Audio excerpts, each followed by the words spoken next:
Patuloy pa rin ang ating makabuluhang talakayan gaya ng aking nabanggit kanina. Usapang tax tayo ngayon. Kaya ating pag-uusapan yan at kasama natin sa studio si Bureau of Internal Revenue Commissioner, Attorney Romeo Lumagi Jr. Magandang gabi, Attorney Lumagi, Commissioner. Magandang gabi din, maraming salamat sa pagpapaunlak mo dito sa aming imbitasyon, dito sa ating Larry Gadon Live. Kamusta naman ang lagay ng BIR ngayon? Well, una-una, magandang gabi sa inyo, Secretary. Magandang gabi sa ating mga taga-subaybay. Sa BIR, maganda naman ang itinatakbo ng koleksyon natin. In fact, ngayong unang quarter ng taon ay nakamit natin ang target for the first quarter. Kaya maganda ang itinatakbo. Tapos marami rin tayong mga programang ipinapatupad at yung mga ini-enforce natin na paghahabol sa mga tiwali at yung mga hindi nagbabayad ng tamang tax. Oo. Kilala ka ng administrasyon sa bagay na yan sapagkat napakarami mo ng mga nahuli na mga hindi nagbabayad ng tamang buwis at iyong tinutugis. Kaya maganda ang koleksyon ng BIR. Meron lang akong mga gustong itanong. Pinadali ng Bureau of Internal Revenue ang documentary requirements para sa VAT refund claims. No? Ano-ano na lang ang mga kinakailangan isumiti ngayon? Well, na hindi na kagaya nung dati. Ang mga binago natin dyan, unang-una, dahil dati kinakailangan isubmit sa BIR ang mga original na mga invoices para makapag-claim ng VAT refund. At naiintindihan din naman natin na hindi naman na dapat na kinailangan yan. Ginawa natin basta certified copy, certify nung kung sino man ang may possession dun sa kumpanya, ay pwedeng yan nakapalit ng original. So hindi na kinakailangan i-surrender yung mga original.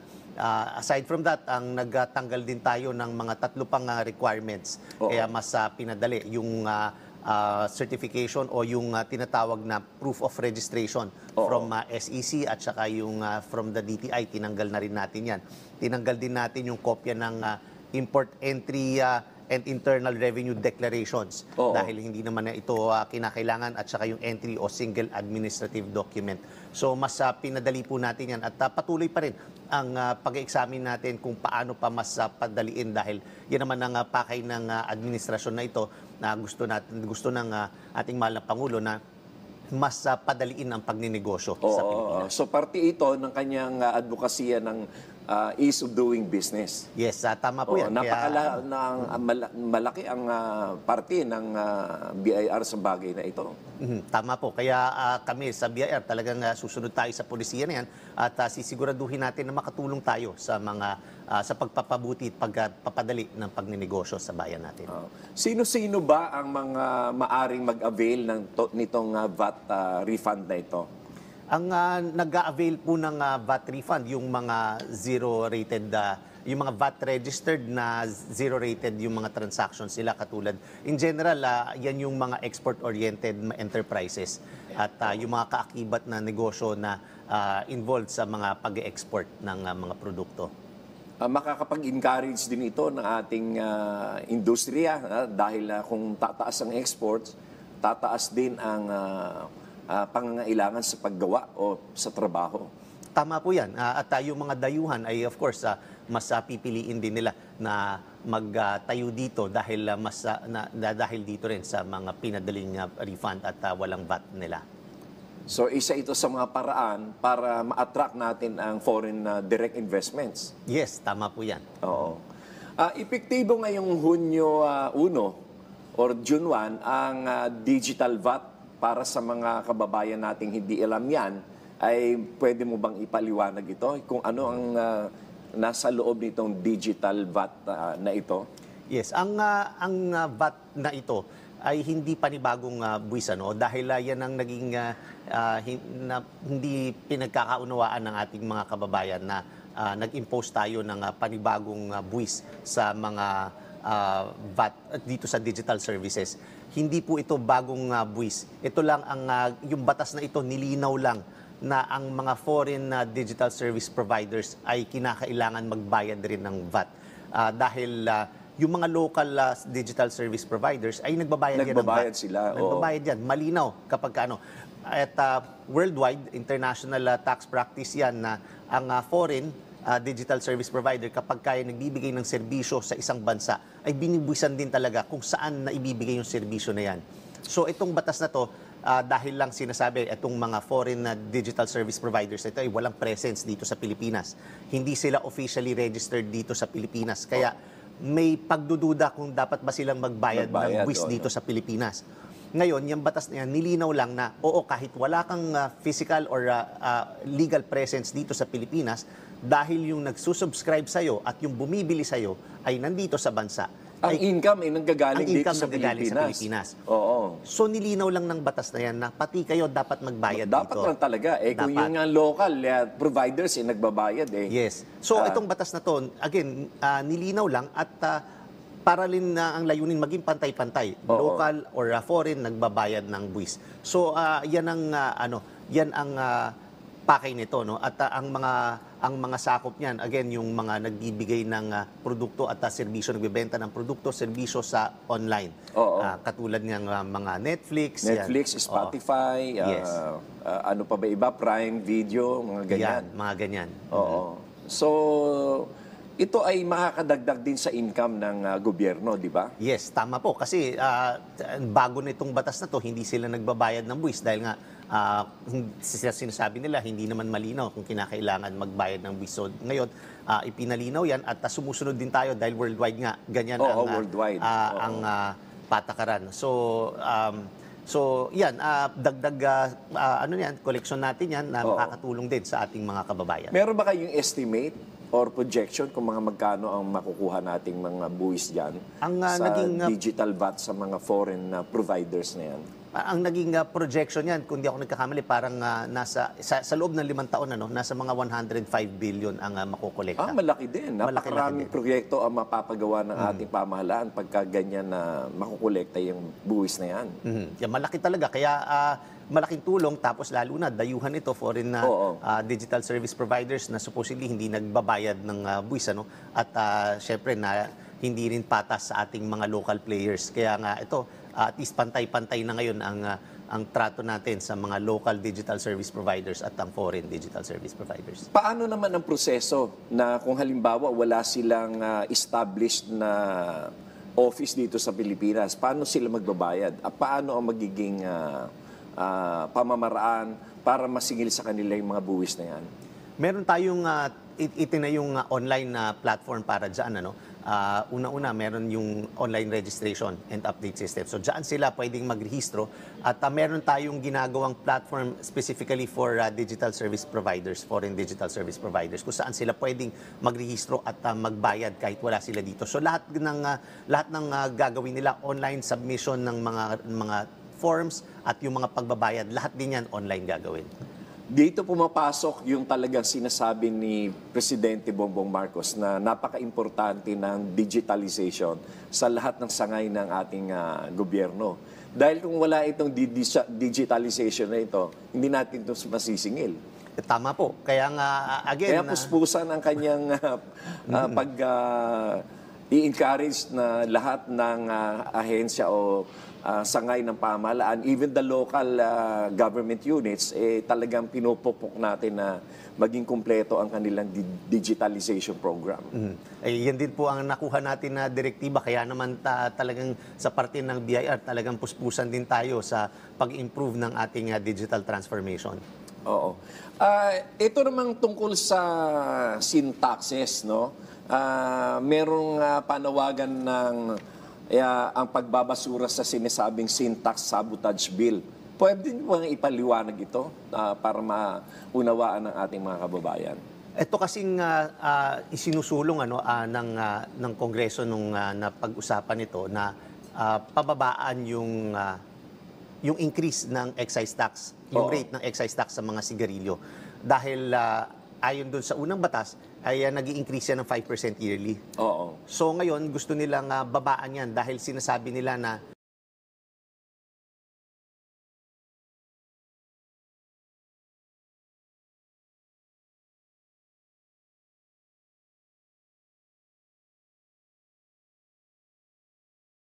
2 or 4% yung inaano nila na increase. Dahil yung threshold ay Naabot mataas na, lumampas na. Oo. Kaya ngayon, sinasabi nga nila na lucrative na para sa mga smugglers, sa mga hindi magbabayad ng buwis. Dahil nga sobrang taas ng excise tax dito na pinapataw sa sigarilyo. So gusto nilang pababaan. Kaya nga ito natawag na sin tax sabotage bill ng mga ibang sektor natin. Oo. So yan ang nangyayari doon, and I think hindi na ata ito papasa, no? I'm not sure kung ano na ang final na magiging action dito. Well, actually, kasi ang one of the reasons of taxation is also to discourage yung mga unhealthy habits, di ba? Yes. Kaya nga yung tinawag na sin tax eh. Kaakibat niyan, yung mga pagkukolekta ng buwis tungkol dyan sa mga kagaya ng sigarilyo na binanggit mo kanina. Noong mga nakarang administrasyon, napakalaki ng anomalya sa bagay ng pagkukolekta ng seed taxes na yan, particularly sa sigarilyo. Sapagkat itong National Printing Office, which is not under you, ay sinubcontract, in-outsource ang printing ng taxes ng documentary or yung tax stamps dito sa sigarilyo. Na kung saan ay hindi rin naman nila monitored yung kung ilan ang piniprint ng mga contractors nila. So ang nangyayari, sa aking pakikipag-alam noon sa mga nakakaalam ng impormasyon dyan, ay magkano ang isang tax na pag yan ay binili sa BIR, di ba 20 pesos? Ngayon, yung excise tax, nasa 63 pesos. 63 pesos. Nung time na yun, 20 pesos. Pag binili nila doon sa printer ng 5 piso, napakalaki ng kanilang matitipid. And hindi rin naman natin malalaman na peke yun or yun ay hindi authentic kasi iisa lang rin ang printer. In fact, kaya nga hindi rin ayaw nila magpa-audit noon tungkol doon sa kung ilan ang pumasok na papel at kung ilan ang na-imprenta. Ang mahirap kasi noon, even the officers of the National Printing Office are not also allowed to enter without notice itong kanilang mga printing facilities. So ngayon ba nangyayari pa yan? Kasi daan-daang bilyon, talagang bilyon, daan-daang milyon o bilyon ang nawalang mga buwis sa gobyerno na dyan sa ganyang pamamaraan. At yan ay napag-usapan na yun dati. Pero hindi ko alam kung ano naging solusyon dahil nung pinag-usapan namin yan noong mga nakaraang administrasyon na isinumbong ko yan at ipinakita ko sa kanila kung ano ang naging epekto niyan, hindi rin nila gaanong pinag-aralan. Ngayon kaya yan ay nangyayari pa. Hindi ko masabi kung nangyayari o hindi, no? Pero alam natin na may mga nakikita pa rin tayo mga peking stamp taxes. So, ang solusyon natin na ginagawa dyan ay gusto natin baguhin yung sistema nitong ano na to. At nandyan na tayo sa prosesong yan. Nagpapa-approve na tayo ng tinatawag na Digital Track and Trace Solution. So, itong Digital Track and Trace Solution yan, hindi na yan mapepeke. Dahil iba yung gagawin nating proseso at mas kayang i-verify even ordinary cellphones. Kaya nang i-verify kung tunay yung nakatatak dyan sa mga pakete ng sigarilyo na yan. Siguro bukod dyan, ay dapat i-monitor din kung ilan ang nilalabas na produkto ng isang manufacturer, ng cigarette manufacturer, at kung ilan yung kanilang ipinapasok sa merkado. Yes, dyan yung track and trace solution kasi yan makikita talaga. So makikita kung saan talaga nanggaling, kung saan yan minanufacture, lahat ng detalye niyan makikita. Naalala mo noon yung Mighty Cigarettes na nagbayad ng 38 billion doon sa nahuli na hindi nila nabayaran na taxes doon sa cigarette stamps. Yun pa lang sa isa pa lang nagbayad ng 38 billion. What more yung iba? So yan, kaya dapat siguro bantayan talaga yun, ano? Nakabantay tayo dyan, nakatutok naman tayo dyan dahil, again, isa yan sa mga gustong patutukan ng ating mahal na Pangulo, yung matigil itong smuggling. Lalo na ngayon at 63 pesos na palang excise tax sa isang pakete. Dati nga 20 lang, napakalaki nang nawala sa gobyerno. Lalo na ngayon, dahil ganyang kalaki, mas lucrative na. Dahil mas malaki na ang matitipid o kikitain nila kapag hindi sila Kapag ka hindi magbayad. sila magbayad.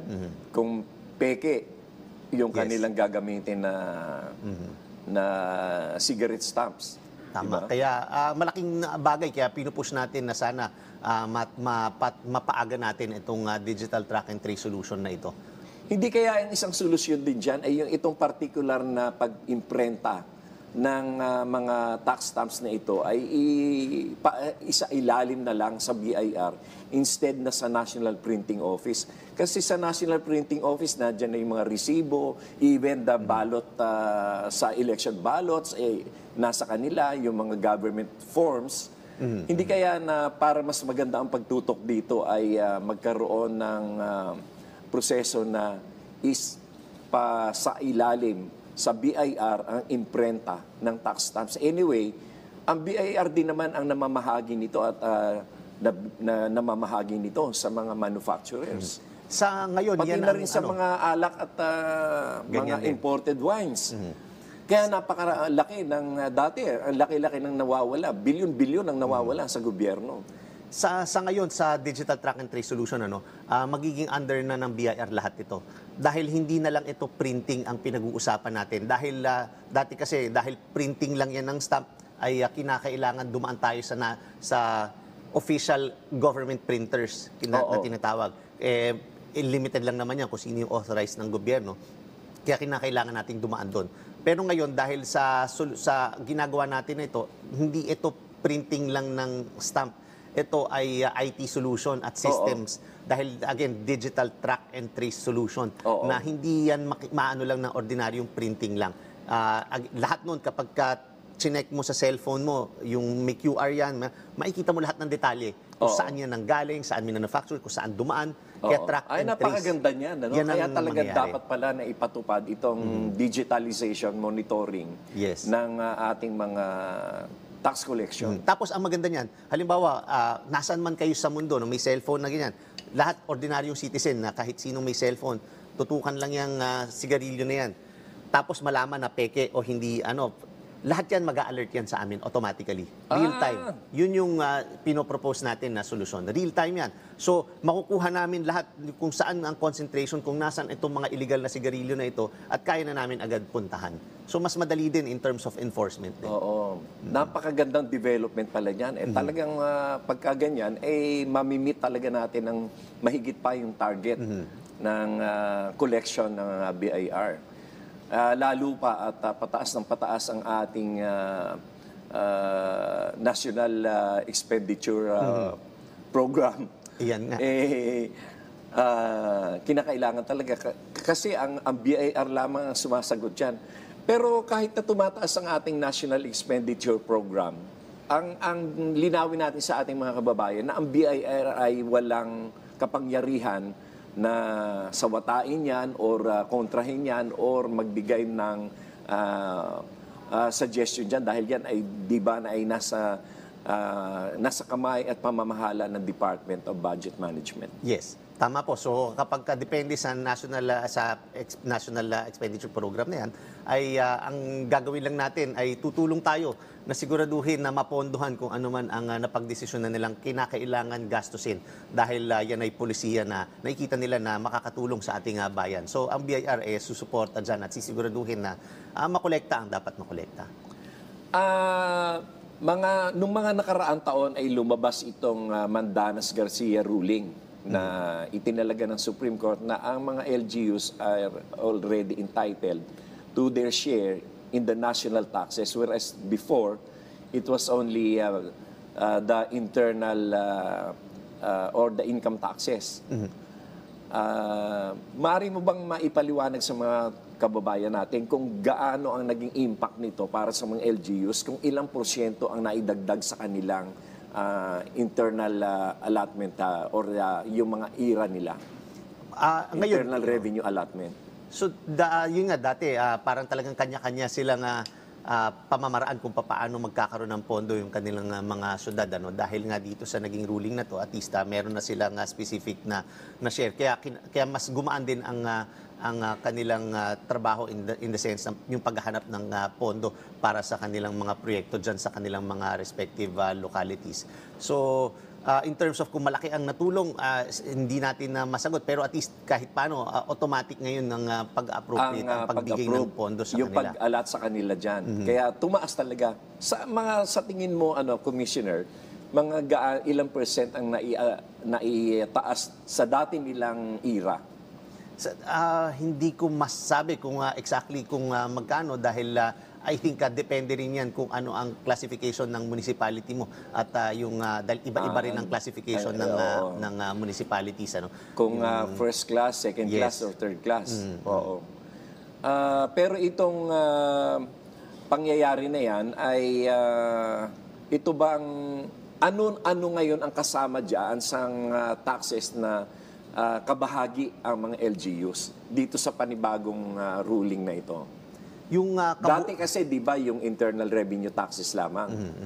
Ngayon ay naging ang nasa Mandanas Garcia ruling ay naging national taxes, which includes everything, Pwede mo maipaliwanag sa ating mga kababayan kung ano-ano na ngayon ang mga kasama diyan. Kasi ang sa mga buwis na pwedeng panggalingan ng mga increase na binibigay natin sa mga LGUs.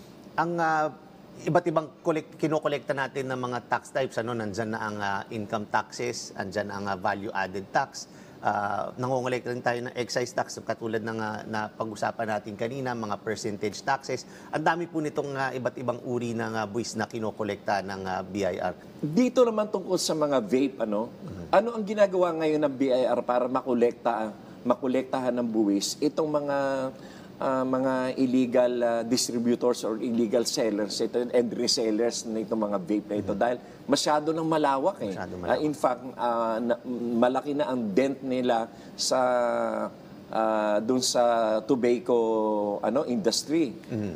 Ano ang ginagawa ngayon ng BIR upang habulin ang pagsisigil ng buwis dito sa mga illegal distributors na ito?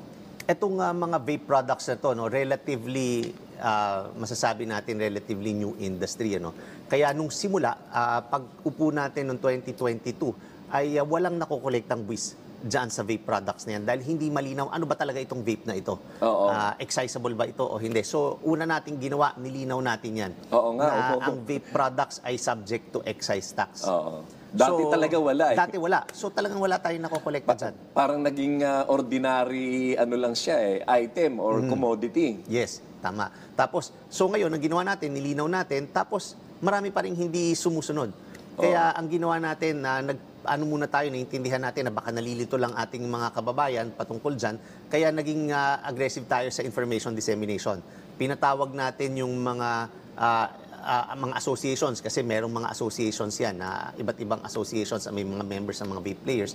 Pinatawag natin yan at sinabi natin na ito yung mga requirements, kinakailangan mag-rehistro, kinakailangan magbayad ng excise tax, at simula niyan medyo may nakokolekta na. Oo. Pero marami pa rin pasaway, kaya ang naging susunod natin na hakbang ay nag-implement na rin tayo ng tax stamps dito. At so para na rin siyang sigarilyo na kinakailangan may selyo yan. At dahil marami pa rin ang nagbibenta, kaya nagiging agresibo na tayo sa paghahabol, sa pagre-raid. Kaya nung isang beses may vape festival pang tinatawag na ang lalakas ng loob. Imagine, Parang beer festival. Tapos lahat sila doon, hindi rehistrado. So sinugod natin yan at pumunta tayo, pinasok natin yan at pinaguhuli natin. At ang dami na nating na-raid na mga establishments at yung mga nakasuhan din. Sinasabi nila puro maliliit lang negosyante hinahabol natin. Pero pag nakita nila, yung simula pa lang, puro warehouse, malalaking warehouse ang hinuli natin. Yung malaking importer din, sila yung kinasuhan natin. Pero syempre, hindi naman tayo titigil lang doon. Kasi naniniwala rin tayo na walang negosyo ang malalaking importers na ito kung walang resellers. Oo nga. Kaya naman sila nag-i-import pa rin dahil meron silang nakukuhang mga taga-benta. So kung wala silang makuhang taga-benta dyan, magliligal sila. Magre-register at magbabayad sila dahil walang nagtatangkilik ng produkto nila. Kaya ngayon, nandun tayo, hinahabol na rin natin itong mga retailers. Lahat ng mga retailers, whether online or yung mga physical stores, ay nire-raid natin yan.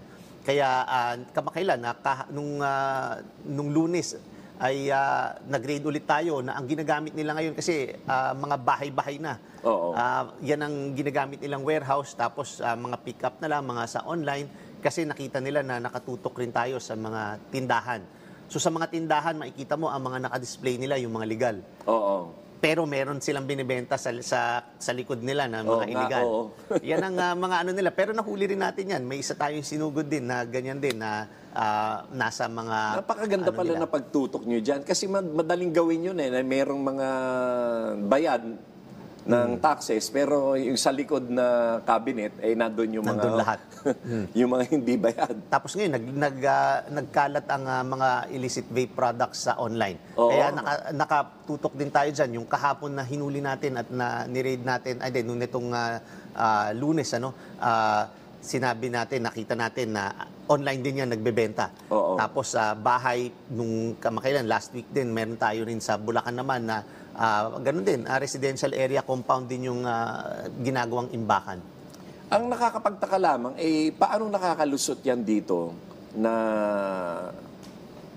through smuggling lang? Yan ang nakikita natin dahil mukhang itong mga produktong to ay mga imported din na mga produkto. Oo, lahat yan imported eh. Wala naman local na vape eh. Pero paanong nakakalusot yan na hindi rin bayad ng buwis sa doon pa lamang sa customs? Ayan ang Kayo siguro. ba'y nakikipagtulungan dito sa customs tungkol sa bagay na yan? Nagko-coordinate naman, pero ang sa amin kasi dahil nakalabas na yan sa customs territory, nandito na sa ating jurisdiction, kaya naman tayo hinahabol natin ang lahat ng yan dahil kinakailangan din dahil maraming reports dahil talagang nagkalat itong mga produktong ito. Ngayong tapos na ang midterm elections naman, ibahin naman natin ang topic. Ano ba ang mga obligasyon ng mga naging kandidato o ng mga nanalo sa BIR kung meron man? Ang obligasyon meron yan.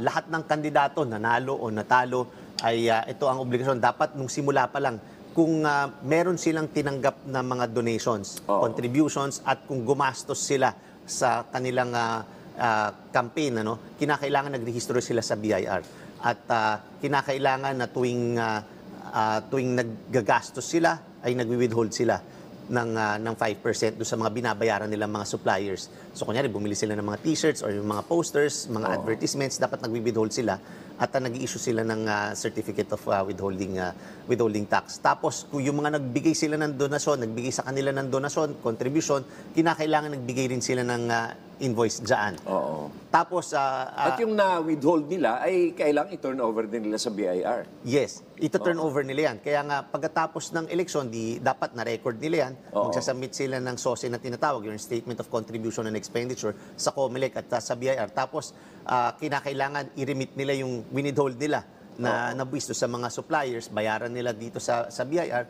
At kung meron man natira, dahil minsan na sobra-sobra yung nakuha na donation or contribution sa ginastos. Ngayon, nasa They sa are kanila ngayon yan. considered as income. Income. Nasa sa kanila ngayon yan kung isusoli nila yan or kung tinago nila yan, kinakailangan nilang i-report yan as income at As bayaran income. ng income tax dito. Oo. Napakaganda ng iyong paliwanag, Commissioner Lumagi. At maraming salamat. At kung meron kayong gusto pa iparating sa ating mga kababayan, ito ay bibigyan namin kayong pagkakataon upang magbigay ng impormasyon, karagdagang impormasyon dito sa mga hindi natin na-cover na topic. It's nasa iyo pagkakataon.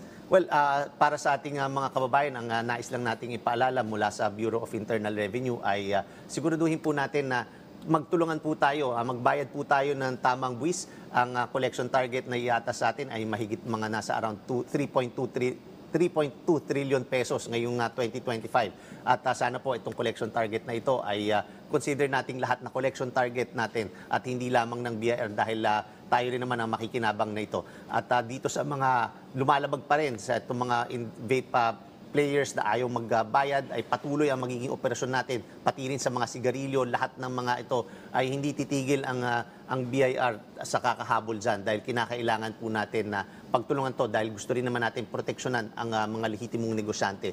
Pati rin sa mga gustong yung mga nagnenegosyo ng tama, patuloy lang po yan, gagabayan ng BIR. Marami po tayo mga information dissemination na ginagawa, mga webinars, para po dyan sa mga dagdag kaalaman na yan, pumunta lang po tayo, bisitahin po natin ang official Facebook page ng BIR At yung meron din po akong personal Facebook page, Romeo June Lumagi Jr. Marami po tayong binabahaging mga impormasyon din dyan patungkol sa mga pagpa-file ng mga tamang buwis at lahat ng mga impormasyon na makakatulong. Kung may sumbong kayong nais na iparating sa BIR, pwede nyo rin pong isubmit ang lahat ng reklamo nyo maging sa empleyado namin or maging sa mga taxpayers or kung meron kayong alam na mga vape players na at mga sigarilyo na illegal, ay report nyo po yan. Doon sa chatbot Trevi, meron pong submission ng e-complaints. Pwede rin po sa commissioner@bir.gov.ph.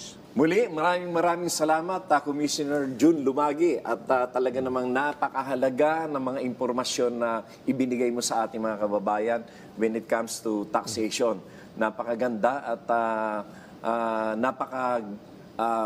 maliwanag ang iyong pagbibigay ng impormasyon. Maliwanag ang iyong mga explanation. Kaya maraming salamat. Nakatitiyak ako na maraming natutunan ng ating mga kababayan.